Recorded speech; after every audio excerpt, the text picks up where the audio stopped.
To the sounds of dulcet jazz at the Liberty Grand, I am here with winemaker Dan Sullivan of Rosehall Run. This is Jamie Drummond for Good Food Revolution, and we are doing another one of our 2013 vintage reports. The first of those from Prince Edward County, actually. All the rest have been from Niagara. Dan, how are you? Are you on tender hooks right now? Well, I would say that certainly we're cautiously optimistic about what the prospects for this year are. We've brought in all of our sparkling fruit in. We just finished picking the Chardonnay 809 for our Blanc de Blanc early this morning and yesterday. And we're on to the Pinot Noir this afternoon. And I have to say that despite the humid conditions that we've had over the course of the summer, I think the quality looks quite good. You didn't have problems with sour rot on that first batch that you brought in?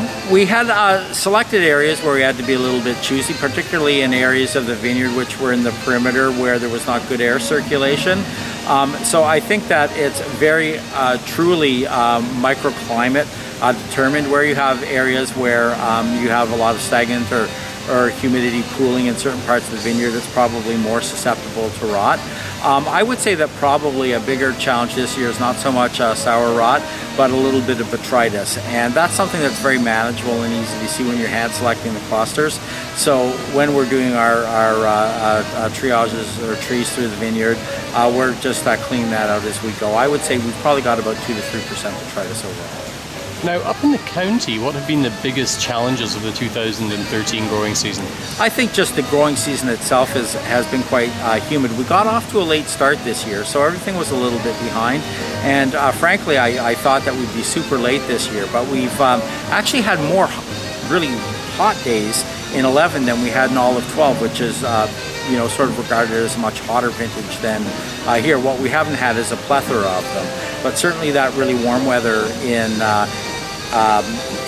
July, late July and August allowed us to catch up, and as it currently stands, we're picking just about on historical averages like 2008 and 9. So with regards to yields, here, our crop load is a little bit larger this year. That was on purpose because we had a lot of humidity and moisture early. We actually left extra clusters on the vine, and just to kind of pick up some of the vigor in the vineyards. That's something that we've learned over time. And the thing about fruit is you can always cut it off, but you can't glue it back on.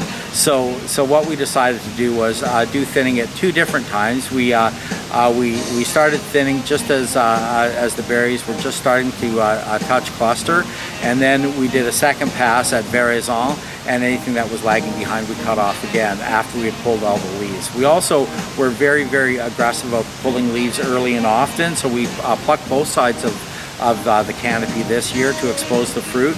And we're fortunate that we have quite a windy site, as you know, out in Hillier, so that really helped suppress some of the moisture. But make no mistake about it, you really need to be on your game in the vineyard as far as your viticulture practices and management to keep mildew, downy mildew, and botrytis at bay. So. Well, to the sounds of some truly dreadful jazz, we'd like to wish you all the best with the upcoming vintage, and we look forward to tasting the fruits of your labors in the coming years. Okay, well, thanks very much, Jamie. Cheers. Always a pleasure, Dan. Take care. Bye.